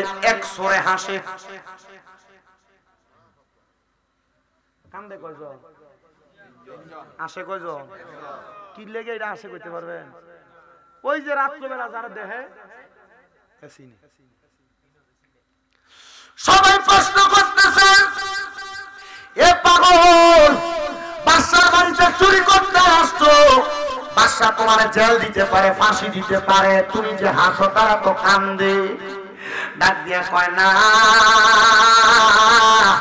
বাদশার বাড়িতে চুরি করতে আসছি এটা আমার দুঃসাহস হতে পারে আমি চিন্তা করি তিনি বাদশা হইয়া কেমনে আমরা লোকে নাফরমানি করলো বলে কিসের নাফরমানি কয় বাদশা রাত্রবেলা একসাথে চুরি করতে ঢুকলেন কেমনে গো আমরা 4 জনের আপনি আপনার এখানে আসামি বানাইলেন আপনি না আমরা লোকে একই কাজের সদস্য ছিলেন সুলতান মাহমুদ গজনবী কয় হ্যাঁ ঠিক কথা তো তুমি কি বলতে চাও একবার ডাইনে তাকান করে তাকাইছি একবার বামে তাকান করে তাকাইছি বাদশা গো এবার যে বিচার করবেন মানবো কারণ আপনি ডাইনে তাকাইলে তো জেল হাজত মাপ বামে তাকাইলে তো ফাঁসি মাপ এবার আর বিচার করবেন কি বাদশা ডাক দিয়ে কই বিচার হইল যে তো আমি বাদশা তোমাদের সাথে এক রাত্র চুরিতে সহযোগী ছিলাম এক রাত্র তোমাদেরকে সময় দিয়েছি যাও যাও যাও আমি বাদশা বলে দিলাম তোমাদেরকে মাফ করে দিছি ওই 4 জন চোর ব্যক্তি ওই কাঠগড়ার মধ্যে সাজদায় পড়ে গেছে আর আমার আল্লাহ তাআলার কাছে ডাক দিয়ে কয় আল্লাহ একজন দুনিয়ার বাদশা আমাদের সাথে এক রাত্রি কাটানোর কারণে ওই বাদশার সাথে আমরা এক রাত্রি কাটানোর কারণে বাদশা যদি আমাদের চুরির দায় মাফ করে দেয় তুমি আল্লাহ তো বাদশারও বাদশা তুমি আল্লাহর কাছে যদি আমরা রাতের পর রাত্র ইবাদত কইরা কাটাই তুমি আল্লাহ তো আমরা জীবনের গুনাহ মাফ করতে পারো আল্লাহ তওবা করলাম এখন থেকে আর চুরি করব না আরে বাবা তওবা তো সবাই করে আর গুনাহ করবে না পাপ করবে না চুরি করবে না নামাজ ছাড়বে না গালমন্দ করবে না পরের হক খাবে না পরে আবার ঠিকই করে এটা তওবা না এটা তওবা না তওবা সেইটাকে বলা হয় যেই কাজ করবে না পড়ার পর ওই কাজটাকে সে আগুনে পড়লে যেমন ডরায় এমন ভাবে ভয় পায় ওই কাজটা ত্যাগ করে এবার বাদশা কয় তোমরা তো তওবা করেছো এখন থেকে আর চুরি করবা না কি কইরা ভাত খাইবা কোনো কাজ নাই বাদশা ডাক দিয়া কয় ঠিক আছে যাও তোমাদেরকে আমার রাত প্রাসাদ পরিষ্কারের দায়িত্ব দিলাম বাদশা কয় তারা ঠিক সুন্দর কাজ করতেছে আমি 1 সপ্তাহ পর্যন্ত এই চুরের টেনশন মাথায় নিয়া আমি চলাফেরা করতেছি কিন্তু আমি ঠিকমতো ইবাদত করি আমার ইবাদতে মনোযোগ বসে না 1 সপ্তাহ পরে আমার তাহাজ্জুদ নামাজে মনোযোগ বসছে কিন্তু তাহাজ্জুদ নামাজটা পড়ার সাথে সাথে গায়েবী ভাবে একটা আওয়াজ আসছে সুলতান মাহমুদ গজনবী তুমি কেমন বাদশা হইলা আল্লাহ তাআলার 4 জন মকবুল বান্দারে দিয়া বাড়ি পরিষ্কার করাও আপনার কষ্ট হইতেছে আমি অল্প সময় আর আপনাদেরকে কষ্ট দিব সামান্য সময় আমার একটু সময় দিবেন আলহামদুলিল্লাহ আমি 1 ঘন্টা 10 মিনিট সময় অতিবাহিত করে ফেলছি আপনার কিছু সময় দিতে রাজি আছেন আমারে ওই বাদশা ডাক দিয়া বলেন আল্লাহ তাআলার পক্ষ থেকে গায়েবী আওয়াজ আসছে আমি কেমন বাদশা হইলাম 4 জন আল্লাহর বান্দারে আল্লাহর বন্ধুরে আমি আমার বাড়ির কাজের লোক বানিয়ে রাখছি বাদশা ডাক দিয়া কই মুরাকাবার মধ্যে মুনিব কারে আমি আমার বাড়ির কাজের লোক বানাইলাম কই ওই ব্যক্তিরে বানাইছো যে 4 জনকে এক সপ্তাহে চোর বইলা রাখছো, এই 4 জন এই 7 দিন এমন ভাবে তওবা করছে, আমার আল্লাহ তাআলা এদেরকে আল্লাহর বান্দা থাইকা আল্লাহর বন্ধু বানায়া দিছে। এ বাতুরিয়া আমিরিয়া দরবার শরীফের বাবারা, মুফতি আব্দুল মজিদ আমিরি রহমাতুল্লাহ আলাইহি এত সুন্দর মাহফিল প্রতিষ্ঠিত করে দিয়ে গেছে। এটার উদ্দেশ্য তাবারুক খাওয়া না, এটার উদ্দেশ্য মাহফিল হইতেছে আনন্দ ফুর্তি করা না, এটার উদ্দেশ্য হইল তওবা করে নিজের পরিবর্তন করা, এটার উদ্দেশ্য হইল ঈমান আকীদাকে পরিপূর্ণ রাখা। এবার আপনারা বলেন, আমরা সবাই ঈমান আকীদারে পরিপূর্ণ রাখার জন্য, আমরা দুনিয়া এবং আখিরাতকে সুন্দর করার জন্য বেশি বেশি তওবা করার দরকার আছে না নাই? নবী আমার বলে, এ ওসমান বিন নুরাইন, তুমি প্রত্যেকদিন যখন ঘুমাইবা 3000 উট কুরবানি কইরা ঘুমাইবা, সদকা কইরা ঘুমাইবা। নবী গো 3000 উট কোথায় পাবো? আমার নবী কই, ওসমান মনে রাখবা, ঘুমানোর আগে যদি কেউ আয়াতুল কুরসি আয়াতটা তেলাওয়াত কইরা ঘুমায় 3000 উট কুরবানি করার সওয়াব পায় এবং তার মরার আগে তওবা নসিব হয়ে যায়। মুসলমান ও পর্দার অন্তরালের মা বোনেরা, এই যুবক ভাইরা, সোশ্যাল মিডিয়ার মাধ্যমে শুননেওয়ালারা, জীবন পরিবর্তন করতে চাও, আল্লাহর কাছে তওবা করে ফেলো। মনে রাখবেন, তওবা করতে পারলে আমার আল্লাহ তাআলা আপনার জীবনের গুনাহ মাফ করে আপনার দুনিয়া এবং আখিরাতের সম্পদ দিয়া ধনী বানিয়ে দিবে। যেমন ধনী বানাইছে আমার হুজুর বড় পীর গৌসে পাক আব্দুল কাদের জিলানী একটা চোর মানুষকে যেই চোরে ওলি বানাইছে, এটার কথা আপনারা জানেন। কিন্তু আরেক চোর গৌসে পাক আব্দুল কাদের জিলানীর দরবারে গেছেন চুরি করার জন্য, সন্ধ্যা রাত্রে ঢুকছে, সারা রাত্র চুরি করার কোনো সুযোগ পায় নাই। গৌসে পাক তাহাজ্জুদের ওযু করতে বের হইছে, এমন টাইমে গৌসে পাকের সামনে দিয়া চোর বের হয়ে যায়। গৌসে পাক জিজ্ঞাসা করে, এ ভাই কোথায় আসছেন, আবার কোথায় চলে যান? চোরা মানুষ ডাক দিয়া কই, হুজুর ইসলাম মুড়ি দইবার লাগিয়া। কি লাগাইছে? আসলে কি মুড়ি দিতেছে? এসে কি লাগা? চুরি করবার লাগা। ডাক দিয়া কই, হুজুর মুড়ি ধইতে আসছি। ওই তো মুড়ি ধও না কেন, যাও গা কেন? হুজুর গো চলে যাচ্ছি এই কারণে, আজকে দেখা গেলাম আরেকদিন আসবো। কই না রে বাবা না, মানুষের হায়াত বেশিক্ষণ থাকে না, তাড়াতাড়ি মুড়ি ধইয়া চইলা যা, এরপরে থাকবা। তারা বায়াত গ্রহণ করেন নাই, হক্কানি একটা পীর ধরে বায়াত গ্রহণ করবেন। বলে হুজুর হক্কানি চিনতাম কেমনে? এখনকার যুগে তো বহুত ফিসাবরা মুরিদরা সামনে সিগারেটও খায়, আছে না বাবা? এখনকার যুগে বহুত ফিসাবরা তো বিটিল নিয়ে বই ওঠার সামনে। কি কোরআন হাদিসের কোন জায়গায় দেখাইতে পারবো কোন ফিসাবে বেরিয়ে লগে বইয়া থাকুন জায়েজ আছে? আল্লাহর কসম, এদের কারণে সুন্নিয়তের বদনাম। কথা কন্যা কে লাগা? এ মুসলমান, এ নবীর উম্মতের দলেরা, ইবনে মাজাহ শরীফ 303 নাম্বার পৃষ্ঠার হাদিস, আল্লাহর নবী কয়, আলা উখবিরুকা আম্মুলুকিল জান্নাহ, অথবা আলা উনাবিউকুম বিখিয়ারিকুম, আমি কি তোমাদেরকে উত্তম ব্যক্তি সম্পর্কে খবর দিব না? নবী গো উত্তম ব্যক্তি কোনটা? আমার নবী কয়, ইজারু যুকিরাল্লাহু আযজা ওয়া জাল্লা, পীরের দিকে তাকাইলে আল্লাহর কথা মনে হইব।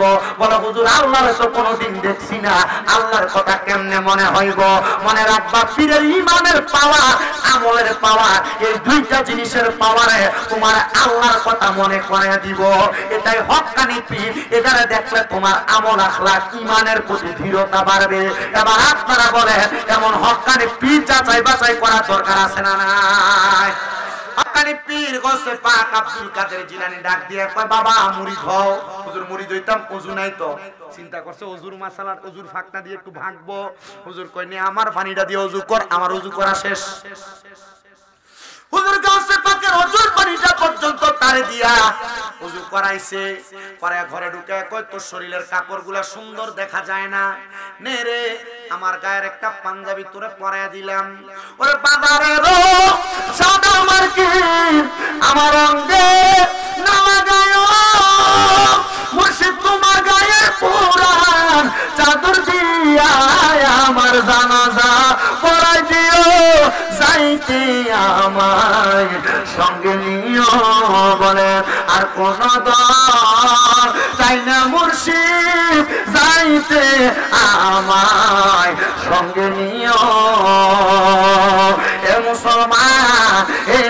উম্মতের দলেরা আশিক রাসূল ভাই বাবারা একটু অন্তরের কানটা লাগে শুনবা গাউসে পাক কই মাথায় তো কিছু নাই গাউসে পাকের একটা পাগড়ি একটা টুপ একটা মাথার টুপি পরে দিছে কই বাবা হাতটা বাড়া পাগলা হাত বাড়াইছে কই মুরিদরা কইয়া কোন রকম ভাগি কই আবার আমার সাথে কোনদিন নামাজ ছাড়তি না গাউসে পাকের লগে কই নামাজ ছাড়তাম না আমার সাথে কোনদিন তুই মিশা কথা কইতি না হুজুর মিশা কথা কইতাম না মুরিদ হওয়ার মানে হইল আবদ্ধ হওয়া মুরিদ হওয়ার মানে হইল মিশে যাওয়া মুরিদ হওয়ার মানে হইল প্রতিজ্ঞা করা মুরিদ হওয়ার মানে হইল আবদ্ধ হওয়া আমরা মনে করি মুরিদ হয়ে গেছি গা বাচ্চা গেছি গেছি না মুরিদ হওয়ার পর পীর যে সবক দিছে ওই সবক মাইনা চলতে পারলে বাঁচবা আর নচেত তোমার ফিরে তোমার চেহারা দিকেও ফিরে চাইতো না এইটা মনে রাখবা সবক না মানলে তুমি মুরিদ এটা নামের কামের না দরবার সবক আছে প্রত্যেক দরবারে সবক আছে যে কোনো পীর থাক প্রত্যেক পীরের কাছে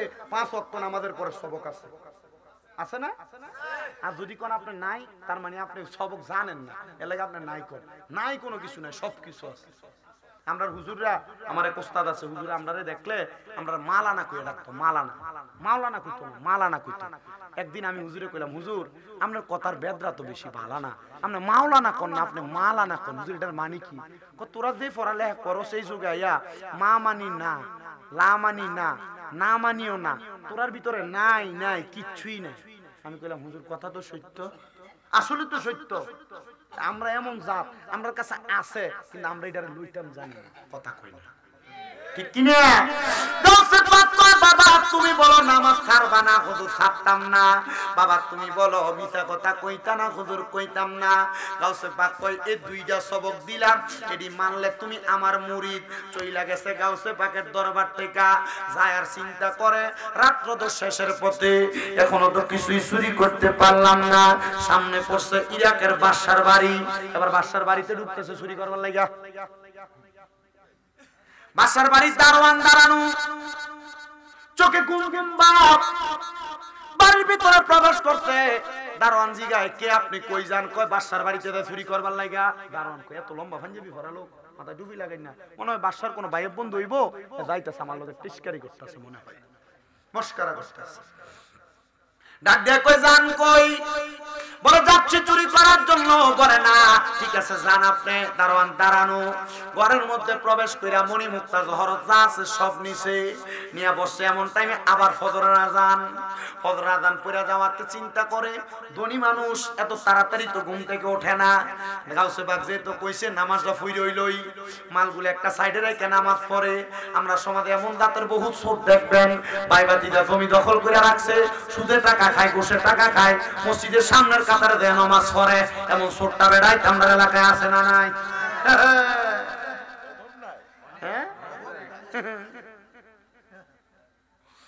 আমি গতকালকে জেনে মাহফিলে গেছি এনে শুধু এই কথাটা 5 মিনিট কইছি কোনে আমারে সভাপতি ফিফুন দিয়া হুজুর যা কইছেন চলবো ও আজার লাগতো না ও আজার লাগতো না কি লাগে বাবা ও হুজুর এই ওয়াজ দেই সুদের ওয়াজ দেই অনকালার কেউ করে না আমি কইলাম আচ্ছা কি লাগে করে না সুদের ওয়াজ ও হুজুর কারণ সুদ প্রতিষ্ঠাকারী না সমাজের ভিতরে চলতাছে কথা কই না আছে না নাই এই জোরে কোন না আছে না নাই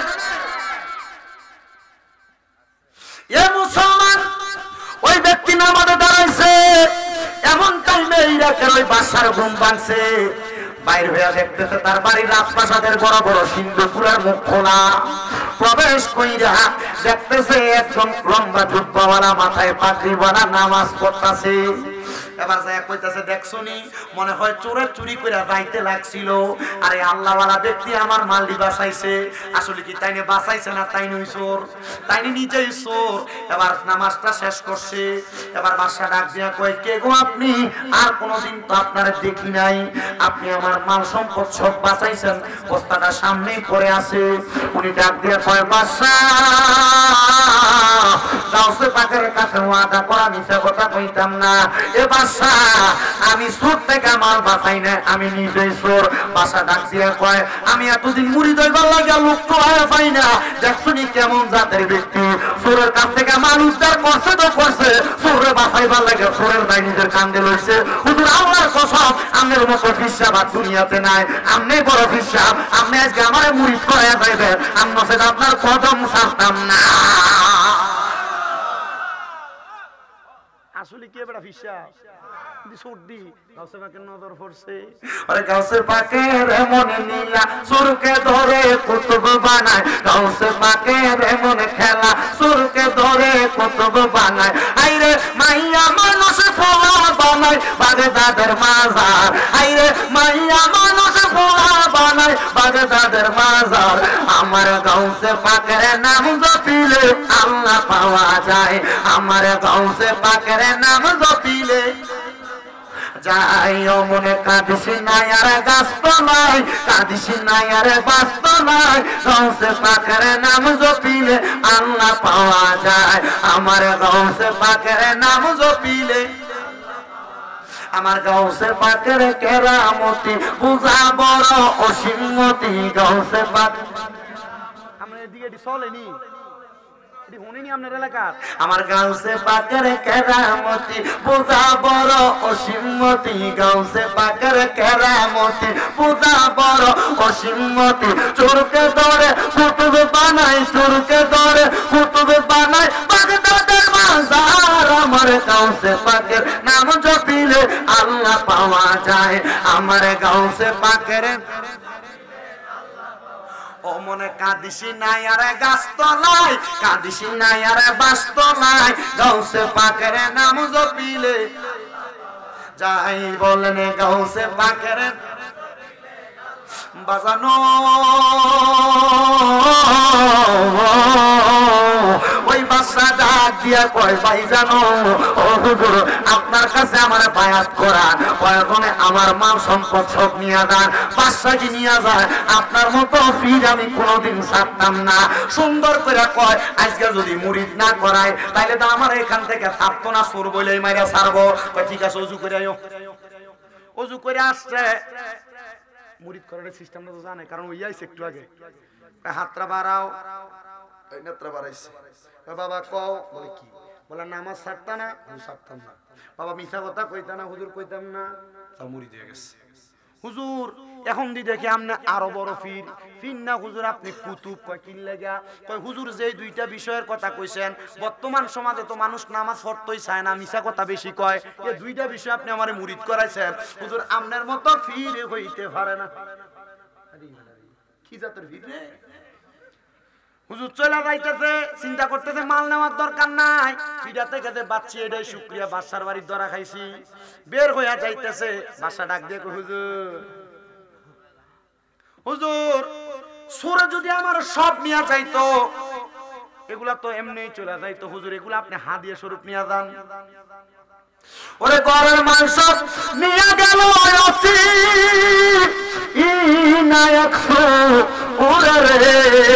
আমি মুখ দেখাবো কারে রে আমি রে মুখ দেখা আবো কারে মুসলমান ও নবীর উম্মতের দলেরা এবার যত মাল সামান আছে সব খোলা দিয়া দিছে লোকটা কই আমি কান্দে নিয়া বাড়ির দিকে যাই নাই আমি চলে গেছি গাউসে পাকের দরবারে গাউসে পাক কয় পাগলা কেমন মুরিদ করাইলা কয় হুজুর আপনি জানলেন কেমনে কয় গাউসে পাক আব্দুল কাদের জিলানীর কাছে যদি কেউ মুরিদ হয় দেশের ওই প্রান্তেও যদি থাকে যদি তার পরনের লুঙ্গিটা পরস্পর হইয়া যায় আমি গাউসে পাক পৃথিবীর এই প্রান্ত তাইকা ওই প্রান্তে তার পরস্পরে ঠিক কইরা তার পরনের লুঙ্গিটা পর্যন্ত ঠিক কইরা দে আমি গাউসে পাক এই ক্ষমতা দিয়েছেন স্বয়ং আমার আল্লাহ আর জবান খুলে বলেন না সুবহানাল্লাহ এ মুসলমান কেমন কাটলো সময় হুজুর একবার চুরি করতে আইসা ওইলাম মুরিদ আরেক জায়গায় চুরি করতে হইতে যায় করলাম মুরিদ হুজুর বুঝলাম না তো খেলাটা এটা কেমন খেললেন হুজুর বলছে পাগলা শোনো তুমি তো চুরি এমনি করতে আসো নাই অভাবে পুরা চুরি করতে আসছো মনে রাখবারে কোন এলাকার কোন মানুষ যদি চুরি করে ওই এলাকার বাদশা যদি তার অভাবের কারণে যদি কেউ চুরি করে ওই এলাকার বাদশা নেতা যদি খবর না রাখে আল্লাহর কোরআন এবং রাসূলের হাদিস বলে বাদশার হাত কেটে দাও কোন মানুষ যদি পেটের ক্ষুধার জ্বালায় চুরি করে কোরআন হাদিসের সমাধান কি ওই এলাকার যিনি প্রতিনিধি তার হাতটা কেটে দাও কেন বলে এই এলাকার প্রতিনিধি তার এলাকার মানুষের খবর নিছে না আমরা সমাজের যে একটা অবস্থা মাশাআল্লাহ ভোটটার সময় না নেতা কথা কয় না নেতারা তো এই সময় এরপর আর খবর লয় না আত্রা কোরআন সুন্নাহ মোতাবেক দুনিয়া যদি না কাটে কবরে সামরাডি টাইনা টাইনা ছিল হয়তো না কবরে গেলে আল্লাহ বুঝার তৌফিক দান করুন কয় আমিন কয় যারে পাগলা যা তো সম্পদ নিয়ে বাড়িতে যা গাউসে পাক ডাক দিয়ে কয় যা বাড়িতে যা হুজুর বাড়িতে যদি যায় আমার বউ তো কইব চুরির মালেগুলা আমার বউ আমারে কইছে চুরির মাল যেন কোনোদিন না খাওয়াই হুজুর আমার স্ত্রী কইছে পারলে সামান্য চাউল নিয়ে যাইতে এগুলা হালাল পথে হইলে আমার বউ খাইবো হারাম পথে হইলে আমার স্ত্রী খাইতো না এখনকার বেরিয়াত হারাম হারাম চিন্তা করে না স্বামী সুদের টাকা আনছে না ঘুষের টাকা আনছে পরের হক মাই আনছে না কোন টাকা আনছে বেরিয়ে চিন্তা করে না মনে রাখবা গো মা তোমার স্বামী তোমারে হালাল কামাই খাওয়ায় না হারাম কামাই খাওয়া এই কথা চিন্তা যদি তুমি না করো এই হারাম খাওয়ার কারণে কবরে তুমিও জাহান্নামের আগুনে জ্বলবা এ বাবা হারাম টাকা দিয়ে সন্তান মানুষ করবা সন্তান তুমি বাপরে হাসরের ময়দানে চিনবে না হারাম টাকা দিয়া স্ত্রীরে দামি দামি কাপড় কিনা দিবা স্ত্রী তোমার স্বামী কইলা পরিচয় দিবে না বলে হুজুর সুন্দর জামা কাপড় কিনা না দিলে তো খাটের উপরে মুখ অন্যদিকে ফিরে উঠতে থাকেগা কথা কয় না কা বালা জামা কাপড় না কিনা দিলে কিছু চাইছে যদি পরের মাসে না অন্যদিকে ফিরে শুয়ে থাকে অন্যদিন জামাইবো এক লগে ঘুমাইতো মাঝখান দিয়ে কোলবালিশ দিয়া দেয় এমন বেরিয়ে আছে না নাই বাংলাদেশে এ মহিলারা মনে রাখবা গো মা স্বামীকে এমন ভাবে অবাধ্য কইরা অমান্য কইরা কোনোদিন জান্নাতে যাইতে পারবা না হুজুর গো এমন মহিলা তো অভাব নাই মনে রাখবা মহিলারা জান্নাতে যাওয়া বড় সহজ সাইকাম করলে নামাজ পড়লে পর্দা করলে লজ্জাস্থানের হেফাজত করলে স্বামীর আদেশ মানলে একটা মহিলা এমনি জান্নাতে যাইবো কিন্তু বেরিয়ে নামাজের প্রতি অলসতা বেশি পর্দার প্রতি অলসতা বেশি লজ্জাস্থানের হেফাজত করে না জামাই যদি প্রবাসে থাকে পরকীয়ায় লিপ্ত হয়ে যায় অন্যান্য পুরুষদের সাথে কথাবার্তা সম্পর্কে লিপ্ত হয়ে যায় আর 4 নাম্বারটা বড় মারাত্মক এই 4 নাম্বারটা হইল মহিলারা স্বামীর আদেশ মানতে চায় না অবাধ্যা করে স্বামীর কথা শুনতে চায় না স্বামীকে বাড়ি থেকে বাইর হইছে বেরিয়ে যায় শিবপুর বাজার পুরাটা কিনানে জামাইরে ঘুমিয়ে রাখতে হয় মনে রাখবা মা বোনেরা এই বাকি এলাকার মহিলারা স্বামীর আদেশ ছাড়া কোন মহিলা বাবার বাড়িতে যাওয়া নিষেধ আর তুমি পুরা বামন বাড়িয়া বাজার ঘুরে চলে আসো না রে মা মনে রাখবা জান্নাতে যদি যাইতে হয় স্বামীর আদেশ মানতে হবে না মানলে জাহান্নামে যাইবা আমার নবী ডাক দিয়া কয় দুনিয়ার জমিনের মধ্য থেকে আমি নবী মেরাজে যাওয়ার পর আমি দেখছি এক জাতের মহিলা তাদের জিহ্বা আগুনের কেসি দিয়া কাটতাছে নবী তারা তারা বলে ওই মহিলারা তাদের জবান দিয়া তাদের স্বামী এবং সন্তানদের গজব দিছে আছে না এই জাতের মহিলা কোনো কিছু সন্তান করতে দেরি হলে তোর উপর কোথার গজব পড়ুক এমন কথা বলে আছে না আল্লাহর কসম মহিলারা এটার কারণে আল্লাহর কাছে জবাবদিহিতা করা লাগবে নবীকে আরেক জাতের মহিলা দেখছি যাদের মাথার চুলের মধ্যে ধইরা আগুনের মধ্যে একবারে শেক দেওয়া হইতেছে নবী তারা কারা বলে এমন জাতের মহিলা যাদেরকে দেখবা মাথার চুল বাঁধছে এদের মাথার খোফাটা উটের কুজের মতো গরির ছুরির মতো দেখা যায় দেখবেন আপনার মাইয়া আপনার বউ আপনার জি আপনার ফুতের বউ আপনার বইনে এভাবে চুল বাঁধে মাথা কপাল এক জায়গায় মাথার চুলের খোপা একবার উঁচা এটার কারণে জাহান্নামের আগুনে জ্বলবে নবী কয় শুধু তাই না আমি আরেক জাতের মহিলা দেখছি যাদের স্তনগুলার মধ্যে লোহার গরম রড লাগায় দিয়া লটকে শেক দেওয়া হইতেছে নবী তারা কারা বলে তারা হইল ওই মহিলা যেই মহিলারা কাপড় পইরাও উলঙ্গ ছিল আপনার মাইয়া আপনার বউ আপনার বইনে আপনার মায়ে কাপড় পরে দেখবেন অবাক করা কাপড় যে কাপড়ের উপর দিয়া তার বডি স্ট্রাকচার যাচাই করা যায় সব ধরা যায় না গো মা এমন জামা কাপড় পইরো না যে কাপড় পরলে তোমার পেটের অংশ দেখা যায় এমন বোরকা পইরো না যে বোরকার টাইট ফিটিং তোমার শরীরের অঙ্গভঙ্গি দেখা যায় এটার কারণে জাহান্নামে যাইবা আল্লাহ তাআলার আযাবের শিকার হইবা মুসলমান ইমানদারের দলেরা নবীর উম্মতের দলেরা এবার হযরতে গৌসে পাক আব্দুল কাদের জিলানী কয় বাবা দাস না কয় হুজুর না বউ মনে করব এগুলা নাকি আমার চুরির সম্পদ কয় কি করবি কয় হুজুর আমার সম্পদের দরকার নাই আপনার মতো ফির পাইছি দুনিয়ার সম্পদ দিয়া কি করতাম আমি আখিরাতের সম্পদ অর্জনের রাস্তা পেয়ে গেছি বলে কি করবা কয় দান কইরা দিলাম সব দান করে দিছে এলাকার মানুষ সব পেয়ে গেছে এর কিছুদিন পরে ওই ব্যক্তি ইন্তেকাল করছে ওই ব্যক্তির স্ত্রী খবর পাইছে ইন্তেকালের আগে গৌসে পাকের কাছে মুরিদ হইছে স্ত্রী আয়েশা গৌসে পাকরে জিগায় হুজুর আপনি বলেন না আমার স্বামী তো চুরি করত আপনার কাছে মুরিদ হওয়ার পর কেমন চলছে আমি জানি না আমার স্বামী মরার পর কবরে কেমন আছে হুজুর গৌসে পাক কয় স্বামী কবরে কেমন আছে আমারে জিগাও, বাড়িতে যাও তাহাজ্জুদ করো, মুরাকাবা কইরা আমার আল্লাহর কাছে কান্দো, আমার আল্লাহ তাআলা তোমার স্বামীর কবরের অবস্থা বলে দিবে। মহিলা কয় বাড়িতে গেলাম, তাহাজ্জুদ নামাজ পড়লাম, আল্লাহর কাছে কান্দলাম, আমার আল্লাহ তাআলা আমার দেখাইছে আমার স্বামী জান্নাতের মধ্যে সুন্দর পোশাক পইরা সুন্দরভাবে ঘোরাফেরা করতেছে। মহিলা কয় পরের দিন গৌসে পাকের দরবারে গেলাম, ডাক দিয়ে বললাম হুজুর আব্দুল কাদের জিলানী আপনার কাছে জানতে চাই, আপনি বলেন না আমার স্বামী তো কবরে ভালো আছে, আমার মা বাবা অনেক আগে ইন্তেকাল করেছে, আমার আম্মা আব্বা কবরে কেমন আছে একবার আপনি বলবেন নি? কয় বাড়িতে যাও তাহাজ্জুদ করো, আল্লাহর কাছে কান্না করো। ওলিরা তাহাজ্জুদ করতে কয়, মুরিদরা পড়ে না, তাহলে ওলির দোষ নাই, দোষ মুরিদদের। কথা কন না কা? মুরিদ ফিরের আদেশ মাইনা চলে না, দরবারে টুপি লাগে রাস্তা দিয়ে আডে, মানুষে কই দেখ মুখ দরবারে মুরিদ জাগা, এটা বন্ড। আসলে দরবার বন্ড না, মুরিদে বন্ডামি করলে এটা মুরিদের দোষ, দরবারের দোষ নাই। ও আব্বুজিরা, ও নবীর উম্মতের দলেরা, গৌসে পাক কয় তাহাজ্জুদের নামাজটা পড়ো। মহিলা কয় তাহাজ্জুদ নামাজ পড়লাম, আমি দেখলাম আমার আম্মা এবং আমার আব্বা জানের নাভি থেকে পায়ের তালু পর্যন্ত আগুন ধাউ ধাউ করে জ্বলে, নাভি থেকে মাথার তালু পর্যন্ত সুন্দর দেখা যায়। আমি জিজ্ঞাসা করলাম ও মা, ও আব্বা জান, আপনাদের কেন এমন অবস্থা? আমার মা বাবা আমারে ডাক দিয়া কয়ে, মাইয়া তোমার স্বামী ইন্তেকাল করার পর তুমি আব্দুল কাদেরের দরবারে বেপরদা ভাবে চেহারা দেখায়া দেখায়া গেছো, এটার কারণে আমার আল্লাহ তাআলা আমরারে আযাব দেয়। মনে রাখবা সন্তানেরা, তুমি দুনিয়াতে যত অপকর্ম করবা এটার কারণে তোমার মা বাপ কবরে শাস্তি পাবে। মহিলারা যারা পর্দার অন্তরালে শুনতেছো, তুমি যদি কোনো অপকর্ম করো, কোনো বাদ কাজ করো, কোনো গুনার কাজ করো, এটার কারণে আল্লাহ তাআলা তোমার মা বাপরে কবরে শাস্তি দিবে। তোমার মা বাপ কেন তোমার এই কাজগুলা থেকে বাধা দিয়া কবরে যায় নাই? সন্তানের দল মহিলা এরপর থেকে পর্দানশীনী হয়ে গেছে, এরপর থেকে বেপর্দা চলে না, আল্লাহর কাছে ইবাদত করে। এবার তাহাজ্জুদ নামাজ পড়ছে, আবার 7 দিন পরে কইরা দেখতেছে মা বাপ বড় সুন্দর আছে, আরামে আছে। কয় মা বাবা আপনাদেরকে কেন আল্লাহ মাফ করলো? কয় তোমার মতো মাইয়া দুনিয়া জমিনে পরিবর্তন হওয়ার কারণে। সন্তানের দলেরা, আমি জানি না আজকে ভাতুরিয়া আমিরিয়া দরবার শরীফের মাহফিলে কে জানি বসছেন আপনার বাবা নাই, কে জানি বসছেন আপনার মা নাই। আপনার মা বাবা বড় কষ্ট করে আপনারে মানুষ করছে, ওই মা বাবা আপনারে মানুষ করতে যাইয়া আপনার বাবা কত ওয়াক্ত নামাজ ছেড়ে দিছে, আপনার মা কত ওয়াক্ত নামাজ ছেড়ে দিছে। ওই মা বাপকে নিয়ে আল্লাহ তাআলা কবরে আযাবের শিকার করছে।